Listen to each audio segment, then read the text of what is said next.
الحمد لله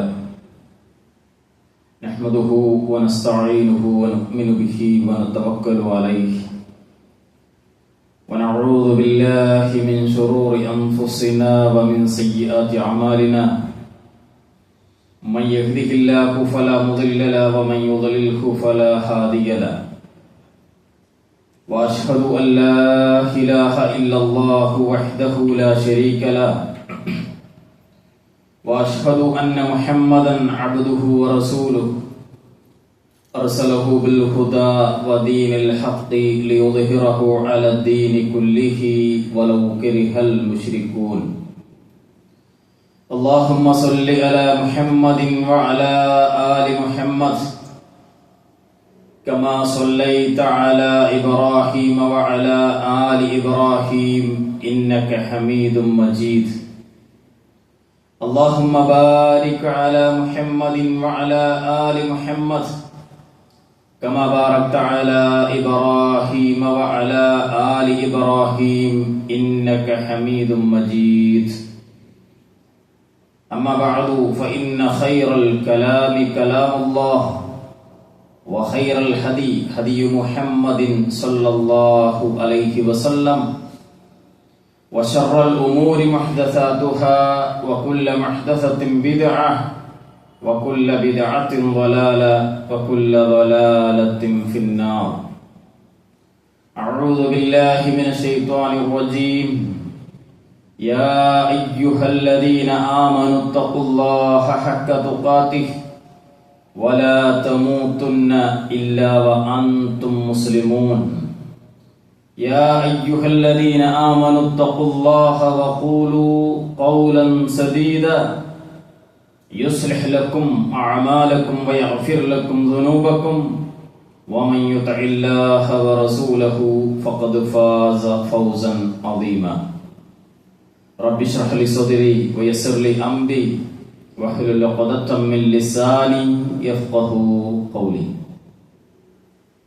സഹോദരന്മാരെ, സഹോദരികളെ, വിശ്വാസികളെ, അല്ലാഹു സുബ്ഹാനഹു വ തആലയുടെ നിയമനിർദ്ദേശങ്ങൾ പാലിച്ച് ജീവിക്കാൻ ഓരോരുത്തരും ശ്രമിക്കണേ എന്ന് ഉണർത്തുകയാണ്. തഖ്വ കൊണ്ട് വസിയ്യത്ത് ചെയ്യുകയാണ്. റബ്ബ് സുബ്ഹാനഹു വ തആല നമ്മെ എല്ലാം അനുഗ്രഹിക്കുമാറാവട്ടെ. അല്ലാഹു സുബ്ഹാനഹു വ തആല ചില സ്ഥലങ്ങളെ, ചില സമയങ്ങളെ, ചില കാലത്തെ, ചില വ്യക്തികളെയൊക്കെ പ്രത്യേകം പരാമർശിക്കുകയും വിശ്വാസികൾ ആ വസ്തുക്കളെ, ആ വ്യക്തികളെ ആ സമയത്തൊക്കെ ആദരിക്കുകയും ബഹുമാനിക്കുകയും ചെയ്യണമെന്ന് പഠിപ്പിച്ചിട്ടുണ്ട്. പറഞ്ഞാൽ ചിലതിന് മറ്റതിനേക്കാൾ പ്രത്യേകത നൽകിയിട്ടുണ്ട്. അല്ലാഹു സുബ്ഹാനഹു വ തആല ഹുർമത്ത് നൽകിയ എന്തൊന്നാവട്ടെ അതിനോട് ഇഷ്ടം തോന്നുക, അതിനെ ബഹുമാനിക്കുക, അതിനെ പരിഗണിക്കുക എന്നുള്ളത് ഹൃദയത്തിൽ തഖ്വയുള്ളവരുടെ അടയാളമാണ് എന്നാണ് ഖുർആൻ സൂചിപ്പിച്ചിട്ടുള്ളത്. വമൻ യുഅള്ളിം മിൻ ശആഇരില്ലാഹ് ഫഇന്നഹാ ഹിയ തഖ്വൽ ഖുലൂബ്.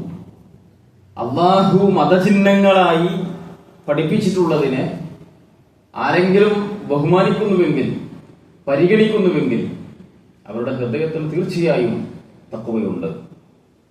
മറ്റൊരു വചനം വമൻ യുഅള്ളിം ഹുറുമാറ്റില്ലാഹി ഫഹുവ ഖൈറുൽ ലഹു ഇൻദ റബ്ബിഹി.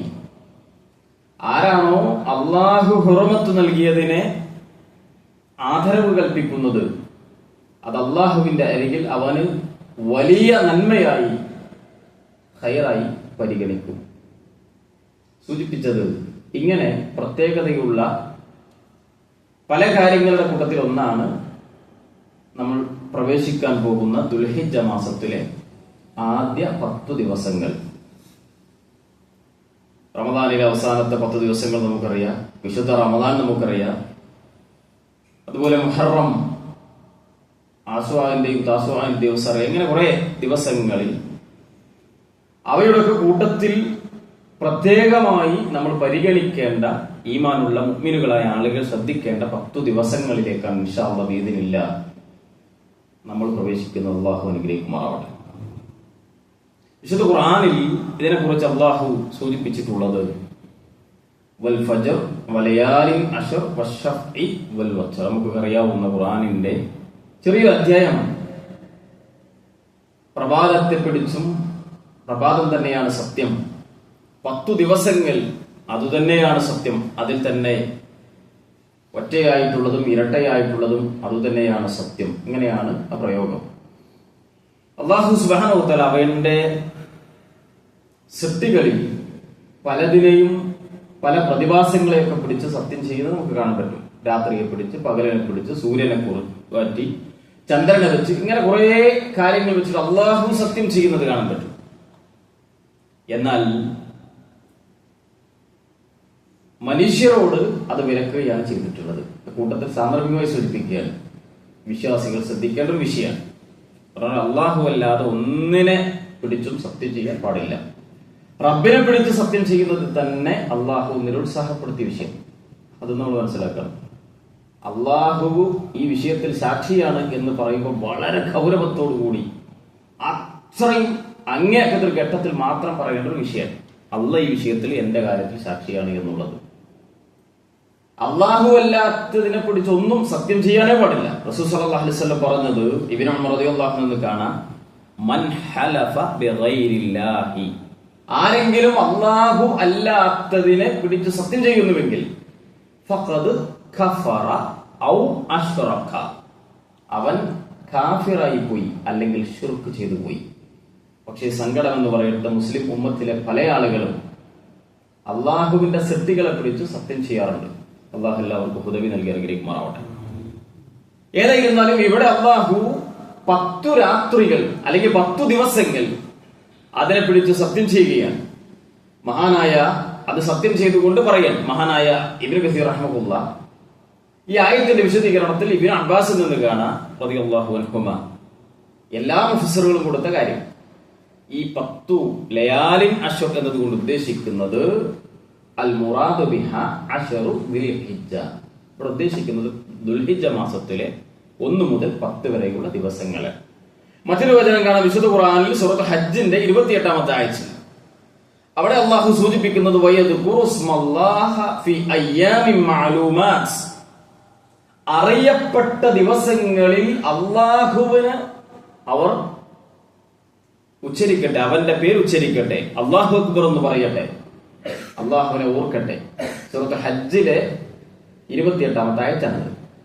ഇവിടെ അറിയപ്പെട്ട ദിവസങ്ങൾ അയ്യാമിൻ മഅലൂമാത്ത് എന്നതുകൊണ്ട് ഉദ്ദേശിക്കുന്നത് ഇബ്നു അബ്ബാസ് റളിയല്ലാഹു അൻഹു തന്നെ കാണാം, ഹിയ അയ്യാമുൽ അശ്ർ ദുൽഹിജ്ജ, ദുൽഹിജ്ജ മാസത്തിലെ 10 ദിവസങ്ങളെ.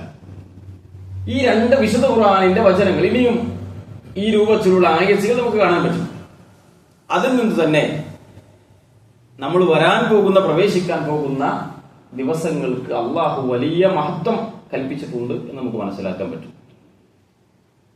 മറ്റൊരു കാര്യം, ഈ ദിവസങ്ങളുടെ പ്രത്യേകത ഉമ്മഹാത്തുൽ ഇബാദാത്ത് എന്ന് പറയുന്നു. പറഞ്ഞാൽ ഇബാദത്തുകളിലെ ഉമ്മ, മാതാവ്, പ്രധാനപ്പെട്ട എല്ലാ ഇബാദത്തുകളും ചേർന്ന് വരുന്ന ദിവസങ്ങളാണ് ഈ 10 ദിവസങ്ങൾ.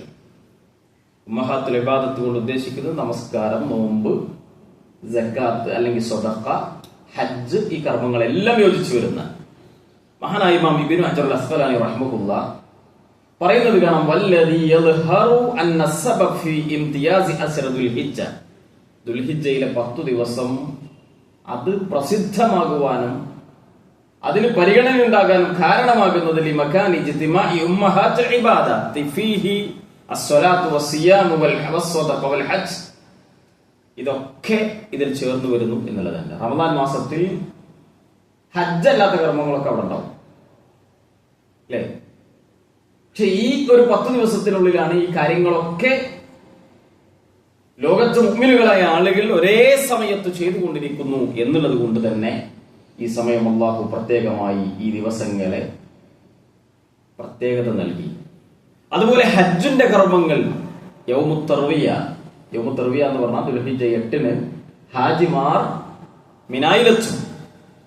ആ ദിവസം ഔദ്യോഗികമായി ഹജ്ജ് കർമ്മങ്ങളിലേക്ക് ലക്ഷക്കണക്കിന് നമ്മുടെ സഹോദരങ്ങൾ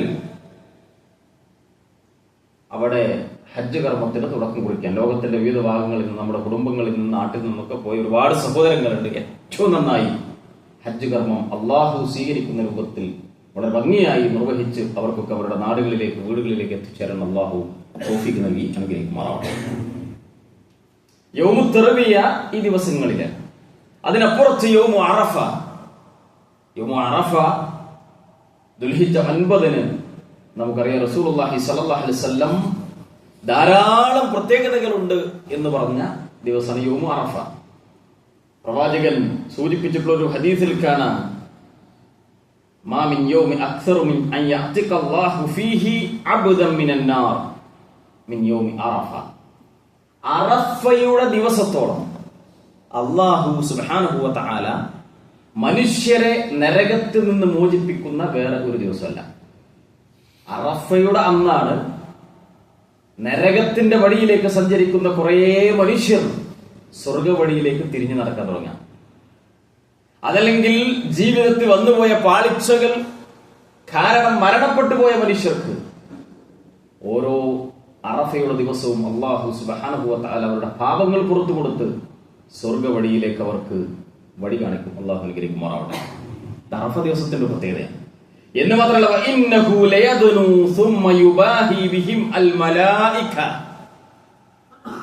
7 ആകാശത്തിനപ്പുറത്ത് നിന്ന് 1-ാം ആകാശത്തേക്ക് അല്ലാഹു സുബ്ഹാനഹു വ തആല വരും.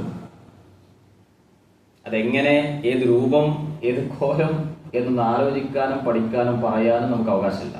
അള്ളാഹുവിന്റെ ആ ഏറ്റവും ഉന്നതമായ അവസ്ഥക്കനുസരിച്ച് അള്ളാഹു 1-ാം ആകാശത്തേക്ക് വരും. റസൂൽ സല്ലല്ലാഹു അലൈഹി വസല്ലം പറഞ്ഞു. എന്നിട്ട് മലക്കുകളോട് മുബാഹത്ത് കാണിക്കുന്നു. റബ്ബ് മുബാഹത്ത് എന്ന് പറഞ്ഞാൽ എന്താ അറിയോ? നമ്മൾ സാധാരണഗതിയിൽ കുട്ടികളോടൊക്കെ പറയും, നോക്ക ഇവനൊക്കെ, ഇവനെ കണ്ടില്ലേ, എന്റെ മോനെ കണ്ടില്ലേ, അല്ലെങ്കിൽ അവനെ കണ്ടില്ലേ, അവന് ഭയങ്കര ഉഷാറാന്ന് പറയാൻ മറ്റുള്ള ആളുകൾക്ക് ചൂണ്ടിക്കാണിച്ചു കൊടുക്കും. ഒരാളെ കാണിച്ചു കൊടുക്കാന്ന് വിചാരിക്കുക. അതുപോലെ മലക്കുകളോട് അള്ളാഹു പറയുന്ന ആദിമ മനുഷ്യൻ അബുൽ ബഷർ ആദം അലൈഹി സ്വലാത്തു വസ്സലാമയെ സൃഷ്ടിക്കുന്ന സമയത്ത് മലക്കുകൾ പറയുന്നുണ്ട്, എന്തിനാണ് റബ്ബേ ഭൂമിയിൽ കുഴപ്പമുണ്ടാക്കുന്ന ഇവരെ നീ സൃഷ്ടിക്കുന്നത്? ഞങ്ങൾ നീ പറയുന്നത് മുഴുവൻ അനുസരിച്ച് നിനക്ക് ഇബാദത്തുകൾ ചെയ്ത് തസ്ബീഹ് നടത്തി നീ പറയുന്നതൊക്കെ അനുസരിച്ച് ഇവർ ജീവിക്കുന്നുണ്ട്, പിന്നെന്തിനാ വേറെ ഒരു വിഭാഗം ആളുകളെ എന്ന് മലക്കുകൾ ചോദിച്ചിരുന്നു. എന്നാൽ റബ്ബ് സുബ്ഹാനഹു വ തആല ആ മലക്കുകൾ വെച്ച് കാണിച്ചു കൊടുക്കുകയാണ്, ഇതുപോലെയാവാൻ നിങ്ങളെ കൊണ്ട് പറ്റില്ല. അറഫയിൽ മനുഷ്യർ ആകാശങ്ങളിലേക്ക് കൈകളും കണ്ണുകളും ഉയർത്തി അള്ളാഹുവിന്റെ മുമ്പിൽ വിനീതരായിക്കൊണ്ട് ലക്ഷക്കണക്കിന് മനുഷ്യർ അറഫയിലും കോടാനകോടി മനുഷ്യർ ലോകത്തിന്റെ വിവിധ ഭാഗങ്ങളിലും ദിക്റുകളിലായി, ദുആകളിലായി, പ്രാർത്ഥനകളിലായി മുഴുകുന്ന ദിവസം അള്ളാഹു മലക്കുകളോട് പറയും, നോക്കൂ എന്റെ അടിമകൾ എന്ന് പറയുന്ന എന്നിട്ട് അള്ളാഹ് പറയും, എന്താണ് ഇവർ ഉദ്ദേശിക്കുന്നത്? അവർ ഉദ്ദേശിക്കുന്നത് അവർക്കുണ്ട് എന്ന് പറയും. അങ്ങനെയുള്ള ഒരു ദിവസം വരുന്നത് ഈ 10 ദിവസത്തിൽ ഒരു ദിവസമാണ്, ദുൽഹിജ്ജ 9. ഇനി ദുൽഹിജ്ജ 10 യൗമുൻ നഹർ. ഹജ്ജിന്റെ പ്രധാനപ്പെട്ട കർമ്മങ്ങൾ അറഫ കഴിഞ്ഞാൽ പിന്നീടുള്ള പ്രധാനപ്പെട്ട കർമ്മങ്ങൾ നടക്കുന്ന ദിവസമാണ്. ലോകത്തിന്റെ വിവിധ ഭാഗങ്ങളിൽ മുസ്ലിം ഉമ്മത്ത് ബലിപെരുന്നാൾ ആഘോഷിക്കുന്ന, ബലികർമ്മത്തിൽ പങ്കെടുക്കുന്ന, അള്ളാഹുവിനെ വായിച്ചുകൊണ്ടിരിക്കുന്ന യൗമുൻ നഹർ. അതും ഈ ദിവസത്തിൽ, ഈ 10 ദിവസത്തിൽ പ്രവാചകൻ തിരുമേനി സല്ലല്ലാഹു അലൈഹി വസല്ലം പറഞ്ഞു, ഇന്ന അളമൽ അയ്യാമി ഇൻദല്ലാഹ്. അള്ളാഹു ആദരിച്ച ദിവസങ്ങളിൽ ഏറ്റവും ശ്രേഷ്ഠമായി നിൽക്കുന്ന ദിവസം യൗമുൻ നഹർ. അത് യൗമുൻ നഹറാണ്. അള്ളാഹു ആദരിച്ച ദിവസങ്ങളിൽ ഉയർന്നു നിൽക്കുന്ന ഒരു ദിവസം അത് യൗമുൻ നഹറാണ് എന്ന് റസൂലുള്ളാഹി സ്വല്ലല്ലാഹു അലൈഹി വസല്ലം പറഞ്ഞിട്ടുണ്ട്. ഇങ്ങനെ ധാരാളം പ്രത്യേകതകളും സ്ഥാനവും നൽകിയിട്ടുള്ള ദിവസങ്ങളാണ് ഇൻഷാ അല്ലാഹ് ബിഇദ്നില്ലാഹ് നമ്മളിലേക്ക് പ്രവേശിക്കാൻ പോകുന്നത്. ഈ സന്ദർഭത്തിൽ നമ്മൾ എന്താ ചെയ്യേണ്ടത്? മുഅ്മിനായ വിശ്വാസിയായ ഒരു മനുഷ്യൻ എന്ത് ചെയ്യണം? എങ്ങനെയാണ് ഇതിനെ ആദരിക്കുകയും ബഹുമാനിക്കുകയും ചെയ്യുക, അതിനെ ഉപയോഗിക്കുക എന്നുള്ളത് റസൂലുള്ളാഹി സ്വല്ലല്ലാഹു അലൈഹി വസല്ലം പറഞ്ഞു, അയ്യാമു അഅളമു ഇൻദല്ലാഹ് വല അഹബ്ബു ഇലൈഹി മിനൽ അമലി ഫീഹിന്ന മിൻ ഹാദിഹിൽ അയ്യാമിൽ അശർ. ഈ ശ്രേഷ്ഠമായ ദിവസങ്ങൾ അതിൽ ചെയ്യുന്ന അമലുകളോളം മറ്റൊരു സമയത്ത് ചെയ്യുന്ന അമലും അള്ളാഹുവിന് ഇഷ്ടമില്ല. ഈ ദിവസങ്ങൾ ചെയ്യുന്ന അമലിനോളം മറ്റൊരു സമയത്ത് ചെയ്യുന്ന അമലിനും അള്ളാഹുവിന്റെ അരികിൽ സ്ഥാനമല്ല. അത്രയും പ്രത്യേകതകളുണ്ട്. അതുകൊണ്ട് എന്ത് ചെയ്യണം? അതിനാൽ നിങ്ങൾ വർദ്ധിപ്പിക്കണം ഫീഹിന്ന, ഈ ദിവസങ്ങളിൽ, അത്തഹ്ലീൽ വത്തക്ബീർ വത്തഹ്മീദ്, ലാ ഇലാഹ ഇല്ലല്ലാഹ്, അല്ലാഹു അക്ബർ, വൽഹംദുലില്ലാഹ്. ഈ തഹ്ലീലുകൾ നിങ്ങൾ വർദ്ധിപ്പിക്കണം, ഈ തക്ബീറുകൾ വർദ്ധിപ്പിക്കണം, ഈ തഹ്മീദുകൾ വർദ്ധിപ്പിക്കണം. അള്ളാഹുവിനെ ഓർക്കുന്ന ദിക്റുകൾ ധാരാളം ഉണ്ടാകണമെന്നർത്ഥം. ഈ പദങ്ങൾ നമുക്ക് വിചാരിക്കുന്നതിനപ്പുറത്തുള്ളതാണ്. സത്യസന്ധമായി പഠിക്കുന്ന, മനസ്സിലാക്കുന്ന, ഉൾക്കൊള്ളുന്ന ഒരു മനുഷ്യനെ സംബന്ധിച്ച് ലാ ഇലാഹ ഇല്ലല്ലാഹ് എന്ന വചനം അത് വളരെ വലുതാണ്. അത് അർത്ഥമറിഞ്ഞ് ആശയം മനസ്സിലാക്കി അവൻ ഒരു പ്രാവശ്യം ഉച്ചരിക്കുന്നുവെങ്കിൽ വലിയ പുണ്യവും വലിയ സ്ഥാനവും ഉണ്ട് എന്ന് നമുക്ക് മനസ്സിലാക്കാൻ പറ്റും.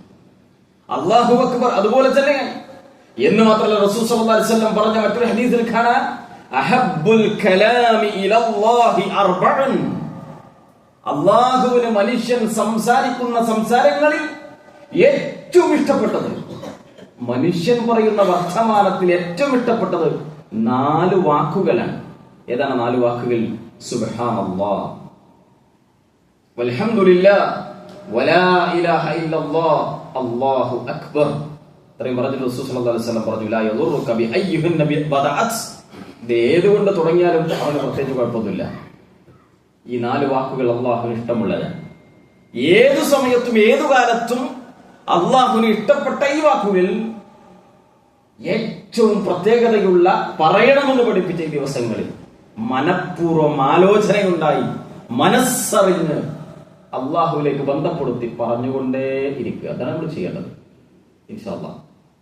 അതിൽ തന്നെ തക്ബീറുകൾ ഒന്നുകൂടി നമ്മൾ ശ്രദ്ധിക്കണം.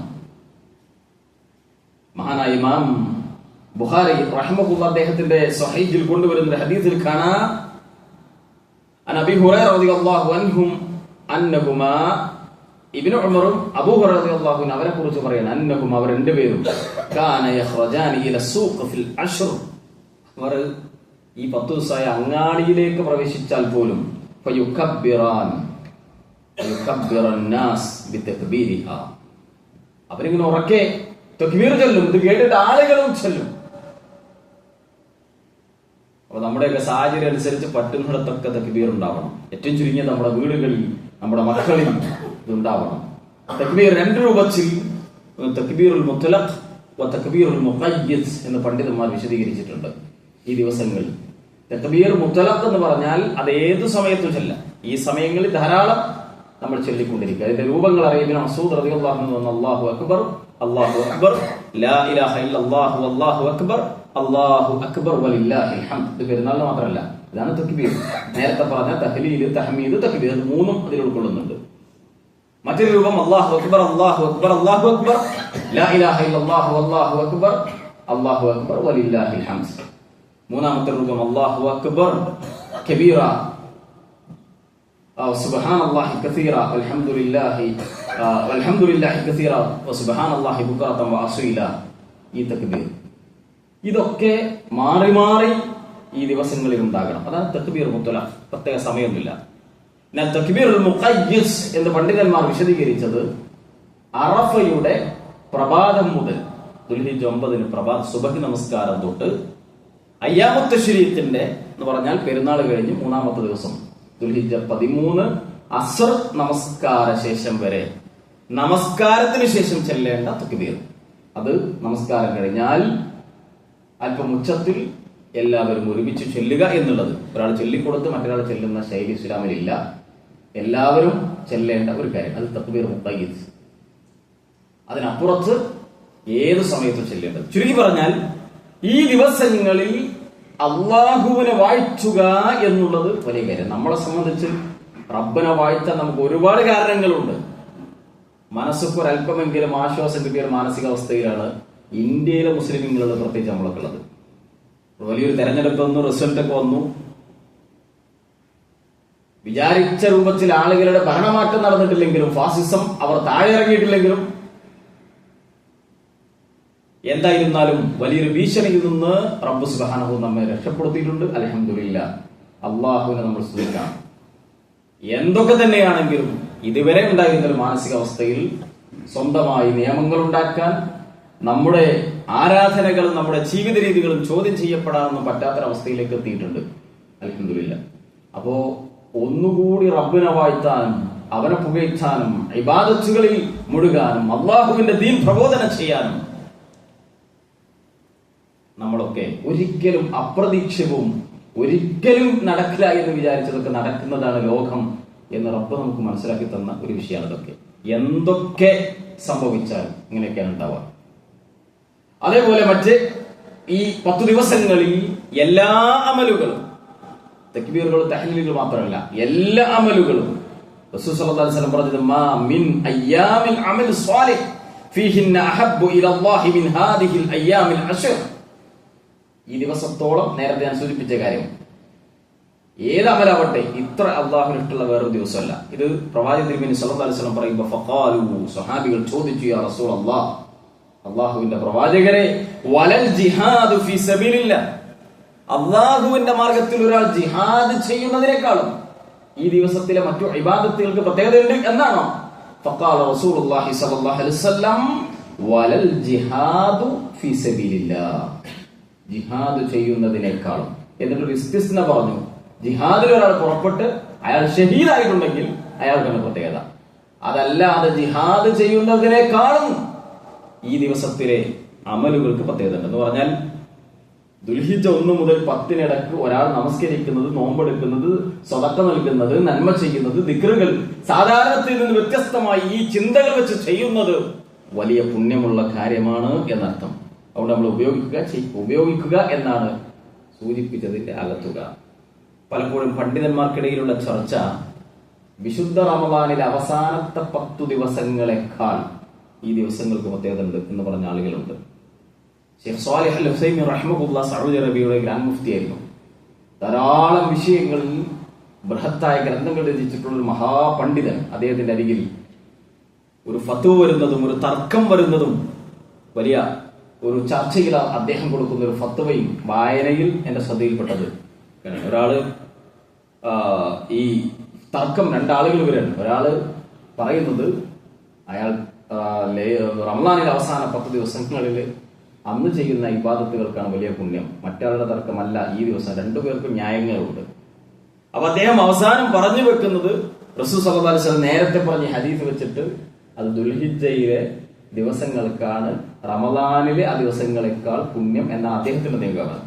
ഇതിന്റെ ആകത്തുക ശൈഖുൽ ഇസ്ലാം ഇബ്നു തൈമിയ്യ റഹിമഹുല്ലാഹ് അദ്ദേഹത്തിന്റെ മജ്മുഉൽ ഫതാവയിൽ പറയുന്നത് കാണാം, അയ്യാമി അശ്രി ദിൽ ഹിജ്ജ അഫ്ളലു മിൻ അയ്യാമി അശ്രി മിൻ റമദാൻ.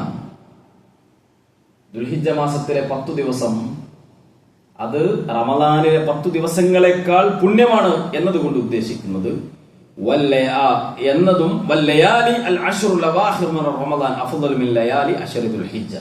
അദ്ദേഹം 2 വേർതിരിച്ച് പറഞ്ഞു. പകലുകളിൽ ഏറ്റവും ശ്രേഷ്ഠമായി നിൽക്കുന്നത് ദുൽഹിജ്ജ മാസത്തിൽ 1 മുതൽ 10 വരെയുള്ള ദിവസവും, രാത്രികളിൽ ശ്രേഷ്ഠമായി നിൽക്കുന്നത് റമദാനിലെ 20 മുതൽ അവസാനം വരെയുള്ള 10 ദിവസവും. അത് കാരണം ലൈലത്തുൽ ഖദർ അതിനിടയിലുണ്ട്, അതിൽ പ്രതീക്ഷയുണ്ട്, 1000 മാസങ്ങളെക്കാൾ പുണ്യമുള്ള രാത്രിയുണ്ട്. ഇതിന്റെ അർത്ഥം അത് പ്രത്യേകത അല്ലാതല്ല, എന്നാലും അതുപോലെയെങ്കിലും ഈ ദിവസങ്ങളുണ്ട്. അതോടൊപ്പം ഈ ദിവസങ്ങളിൽ നന്മ ചെയ്യാൻ ശ്രദ്ധിക്കുന്നതോടൊപ്പം തിന്മയുടെ വിഷയത്തിൽ അങ്ങേറ്റം ശ്രദ്ധിക്കണം. ഹജ്ജിന്റെ മാസങ്ങൾ അങ്ങനെയാണ്. ഹജ്ജിന്റെ മാസങ്ങൾ ഉദ്ദേശിക്കുന്നത് ശവ്വാൽ, ദുൽഖഅദ്, ദുൽഹിജ്ജ 10 വരെ. ഈ സന്ദർഭങ്ങളിൽ ഒരാൾ തിന്മ ചെയ്യുന്നുവെങ്കിൽ അയാൾ അക്രമം കൂടുതൽ ചെയ്തു എന്നാണ്. അവിടെ ശ്രദ്ധിക്കുക, കിട്ടുന്ന അവസരങ്ങൾ ഉപയോഗിക്കുക. നാളെ ഉണ്ടാവണം എന്ന് ഉറപ്പില്ല. കഴിഞ്ഞ ദുൽഹിജ്ജയിലുള്ളവർ നമ്മോടൊപ്പമില്ല. ഉള്ളവരിൽ പലരും ആഗ്രഹമുണ്ടെങ്കിലും നന്മകൾ ചെയ്യാൻ പറ്റുന്നവരല്ല. അവർ ഹോസ്പിറ്റലുകളിലാണ്, ICUകളിലാണ്, പ്രയാസങ്ങൾ അനുഭവിക്കുന്നവരാണ്. അള്ളാഹു എല്ലാവർക്കും സൗഖ്യം നൽകി അനുഗ്രഹിക്കുന്നതാണ്. നമ്മൾ പ്രതീക്ഷിക്കരുത് ഇനിയും കുറെ അപ്പുറത്തേക്കുണ്ട്. മഹാനായ പ്രവാചകൻ തിരുമേനി സല്ലല്ലാഹു അലൈഹി വസല്ലം ഇബ്നു ഉമർ റളിയല്ലാഹുവിന്റെ കൈ പിടിച്ച് പറഞ്ഞില്ലേ, ഇബ്നു ഉമർ കുൻ ഫിദ്ദുനിയ ഗാരിബൻ ആബിറുൻ ഔ കുൻ ഫിദ്ദുനിയ കഅന്നക ഗരീബൻ ഔ ആബിറുസ് സബീൽ. നീ ഒരു വഴിയാത്രക്കാരനെ പോലെ, ഒരു അപരിചിതനെ പോലെ മാത്രമാണ് ഇവിടെ ഉള്ളത്. അതുകൊണ്ട് തന്നെ ഇദാ അംസൈത ഫലാ തംതദിറുസ് സബാഹ്, രാത്രിയായാൽ പ്രഭാതമാകുമെന്ന് നീ ഒരിക്കലും പ്രതീക്ഷിക്കരുത്. പ്രഭാതമായാൽ രാത്രിയാകും, അതുവരെ ഞാൻ ഉണ്ടാകുമെന്ന് പ്രതീക്ഷിക്കരുത്. അതുകൊണ്ട് ഇപ്പോ നമ്മൾ ആരോഗ്യത്തോടെയുണ്ട്. ഇപ്പോൾ നമുക്ക് സുബ്ഹാനല്ലാഹ് പറയാനുള്ള മാനസികവും ശാരീരികവുമായ അവസ്ഥയുണ്ട്. അൽഹംദുലില്ലാഹ് പറയാൻ നമുക്ക് പറ്റുന്നുണ്ട്, നന്മകൾ ചെയ്യാൻ പറ്റുന്നുണ്ട്. എങ്കിൽ അതൊന്നിന് ഇരട്ടിയായി ധാരാളമായി പുണ്യം കിട്ടുന്ന ഈ ദിവസങ്ങൾ ഉപയോഗിക്കുക. അല്ലാഹു അനുഗ്രഹിക്കുമാറാവട്ടെ. വഅഖൂലു ഖൗലി ഹാദാ അസ്തഗ്ഫിറുല്ലാഹ ലി വലക്കും വസ്തഗ്ഫിറൂഹു ഇന്നഹു ഹുവത് തവ്വാബുർ റഹീം.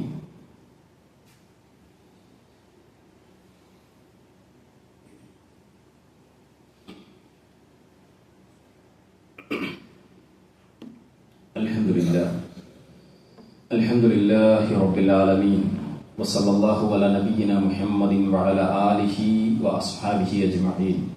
യാ അയ്യുഹല്ലദീന ആമനു തഖുല്ലാഹ ഹഖ്ക തുഖാതിഹി വലാ തമൂതുന്ന ഇല്ലാ വഅൻതും മുസ്ലിമൂൻ.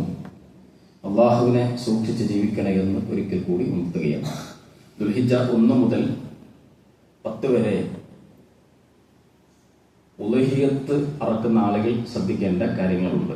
ഉലഹിയത്ത് നിയ്യത്ത് വെച്ചിട്ടുള്ള ആളുകൾ, ഇനി ആരെങ്കിലും ഉദ്ദേശിക്കുന്നെങ്കിൽ ഇന്ന് തന്നെ അതിന്റെ നിയ്യത്ത് ഉണ്ടാവണം.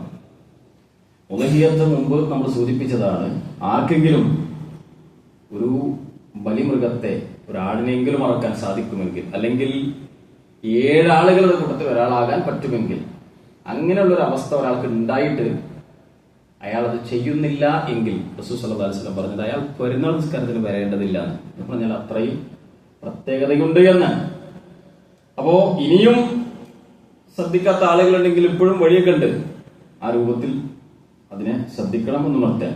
ഇനി ഉലഹിയത്ത് അറക്കാൻ ഉദ്ദേശിച്ചിട്ടുള്ള ആളുകൾ റസൂൽ സല്ലല്ലാഹു അലൈഹി വസല്ലം പറഞ്ഞു, നമുക്ക് അറിയുന്ന കാര്യം, എന്നാൽ അറിയാത്ത ആളുകൾക്ക് വേണ്ടി പറയുകയാണെങ്കിൽ ഉമ്മു സലമ റളിയല്ലാഹു അൻഹ ഖാലത്ത് قال النبي صلى الله عليه وسلم إذا رأيتم الهلال ذي الحجة, ദുൽഹിജ്ജയുടെ ഹിലാൽ നിങ്ങൾ കണ്ടാൽ, വഅറാദ അഹദുക്കും അൻ യുളഹി, നിങ്ങളുടെ കൂട്ടത്തിൽ ആരെങ്കിലും ഉളഹിയത്ത് ഉദ്ദേശിച്ചിട്ടുണ്ടെങ്കിൽ ഫല്യംസിക് അൻ ശഅരിഹി വഅദ്ഫാരിഹി, അവർ അവരുടെ നഖങ്ങൾ, ശരീരത്തിലെ രോമങ്ങൾ അത് പിടിച്ചു വെക്കട്ടെ എന്ന് പറഞ്ഞാൽ 1 മുതൽ ഉളഹിയത്ത് അറക്കുന്നത് വരെ നഖം, ശരീരത്തിലെ മുടി, രോമങ്ങളൊന്നും നീക്കം ചെയ്യാൻ പാടില്ല. അത് അള്ളാഹുവിന്റെ പ്രവാചകനൊരു കൽപ്പനയായി നമ്മെ പഠിപ്പിച്ചതാണ്. എന്ന് പറഞ്ഞാൽ അതിന് കീഴ്പ്പെടാനുള്ള മനസ്സ് നമുക്കുണ്ടോ എന്നതാണ് അതുകൊണ്ടൊക്കെ പരിശോധിക്കുന്നത്. അപ്പൊ അത് നമ്മൾ ശ്രദ്ധിക്കേണ്ടതാണ്. ഈ കാര്യം ഉദഹിയത്ത് ഇറക്കുന്ന ആളുകൾ ശ്രദ്ധിക്കുക. പിന്നെ അതിൽ ഒരാൾ നെയ്യത്ത് വെക്കുമ്പോൾ ഷെയർ ആണെങ്കിലും ഒന്നാണെങ്കിലും ഒക്കെ കുടുംബത്തിനും കൂടെ നെയ്യത്ത് വെക്കുക. അത് ഹദീസുകൾ സ്ഥിരപ്പെട്ടതാണ്. എന്നാൽ കുടുംബത്തിന് നെയ്യത്ത് വെക്കുമ്പോൾ കുടുംബനാഥനാണ് ഈ കാര്യം ചെയ്യേണ്ടത്. വീട്ടിലെ കുട്ടികളും ഭാര്യയും ബാക്കിയുള്ളവരൊന്നും ഇങ്ങനെ ചെയ്യണം എന്നില്ല. എന്ന് പറഞ്ഞാൽ നഖം ഇതൊക്കെ ആ ദിവസങ്ങളിൽ അവർക്ക് എടുക്കാവുന്നതാണ്. എന്നാൽ നെയ്യത്ത് വെച്ച കുടുംബനാഥനാണ് ചെയ്യേണ്ടത്. കുടുംബനാഥൻ സാമ്പത്തികമായി കഴിവുള്ള വലിയ മക്കളുണ്ട്, അല്ലെങ്കിൽ പെൺകുട്ടികളുണ്ട്. അങ്ങനെയൊക്കെ ഉണ്ടാകുമ്പോൾ അവരെ പ്രോത്സാഹിപ്പിക്കാനുണ്ട്. അവരുടെ പേര് നെയ്യത്ത് വെക്കാൻ പറ്റില്ല എന്നല്ല, അവരെ വേറെ തന്നെ ചെയ്യാൻ പ്രോത്സാഹിപ്പിക്കുകയാണ് വേണ്ടത്. ഒരു വീട്ടിൽ ഒന്നിച്ച് താമസിക്കുന്ന ആളുകളാണെങ്കിൽ അവർക്ക് ഇങ്ങനെ ഒരാൾ ചെയ്താൽ മതിയാകും എന്ന് വിശദീകരിച്ച ആളുകളുണ്ട്. എന്നാൽ അതല്ല, സാമ്പത്തികമായി കഴിവുണ്ടെങ്കിൽ വാപ്പ ചെയ്യുന്നുണ്ട് എന്ന് വിചാരിച്ച് മകൻ ചെയ്യാതിരിക്കണ്ട, അവനും ചെയ്യട്ടെ എന്ന് വിശദീകരിച്ചവരുണ്ട്. അല്ലാഹു ആലം. ഏതായിരുന്നാലും ഈ ദിവസങ്ങൾ നമ്മൾ ശ്രദ്ധിക്കുക, അതോടൊപ്പം നമ്മുടെ കുട്ടികളെ ശ്രദ്ധിക്കുക, നമ്മുടെ വീട്ടുകാരെ ശ്രദ്ധിക്കുക. പലപ്പോഴും സൂചിപ്പിച്ചതുപോലെ ജീവിക്കുന്ന ലോകം, ചുറ്റുപാട് നമ്മളൊക്കെ വിചാരിക്കുന്നതിനപ്പുറത്താണ്. നന്മയിൽ ജീവിക്കാൻ വിചാരിക്കുന്ന നല്ല മനസ്സുകൾക്ക് പോലും ചാഞ്ചാട്ടം ഉണ്ടാക്കാൻ സാധ്യതയുള്ള എല്ലാ സാഹചര്യമുള്ള ലോകത്താണ് നമ്മൾ ജീവിക്കുന്നത്. നിരന്തരമായി ഇടപെടലുകൾ ഉണ്ടാവുക. ഇതുപോലുള്ള സന്ദർഭങ്ങൾ നമ്മൾ മാത്രമല്ല, നമ്മുടെ വീട്ടുകാരും കുട്ടികളൊക്കെ അറിയണം, അവരും ഇതിൻ്റെയൊക്കെ കൂടെ ഉണ്ടാവണം എന്ന് വളരെ ആത്മാർത്ഥമായി ചിന്തിക്കുന്നവരാവുക. അള്ളാഹു അനുഗ്രഹിക്കുമാറാവട്ടെ. ഈ വിശുദ്ധ ദിനങ്ങൾ ഏറ്റവും നന്നായി ഉപയോഗിക്കാൻ നമുക്കൊക്കെ അള്ളാഹു തൗഫീഖ് നൽകി അനുഗ്രഹിക്കുമാറാവട്ടെ. പാപങ്ങൾ അവൻ പുറത്ത് മാപ്പാക്കി തരുമാറാവട്ടെ. മരണപ്പെട്ട മാതാക്കൾ, പിതാക്കൾ, സഹോദരങ്ങൾ, സുഹൃത്തുക്കൾ, സത്യവിശ്വാസികൾ, അവരുടെ ഖബറുകൾ അല്ലാഹു വിശാലമാക്കി കൊടുക്കുമാറാവട്ടെ. ഭയാനകരമായ ഖബർ ശിക്ഷയിൽ നിന്നും കഠിന കടോരമായ നരകാഗ്നിയിൽ നിന്നും അവരിൽ നമ്മയും അല്ലാഹു കാത്തുരക്ഷിക്കുമാറാവട്ടെ. രോഗം, കടം, മാനസിക ശാരീരിക പ്രയാസങ്ങൾ അനുഭവപ്പെടുന്ന എല്ലാവർക്കും അല്ലാഹു ആരോഗ്യം നൽകി, ഐശ്വര്യം നൽകി, ആഫിയത്ത് നൽകി അനുഗ്രഹിക്കുമാറാവട്ടെ. ലോകത്തിന്റെ വിവിധ ഭാഗങ്ങളിൽ പ്രയാസങ്ങൾ അനുഭവപ്പെടുന്ന നമ്മുടെ സഹോദരങ്ങൾ അല്ലാഹു അവർക്ക് ഇസ്സത്ത് നൽകി അനുഗ്രഹിക്കുമാറാവട്ടെ. മരണപ്പെട്ട അവരുടെ കൂട്ടത്തിലുള്ളവർക്ക് അല്ലാഹു ഷഹീദിന്റെ ഉന്നത മർത്തബ നൽകി അനുഗ്രഹിക്കുമാറാവട്ടെ.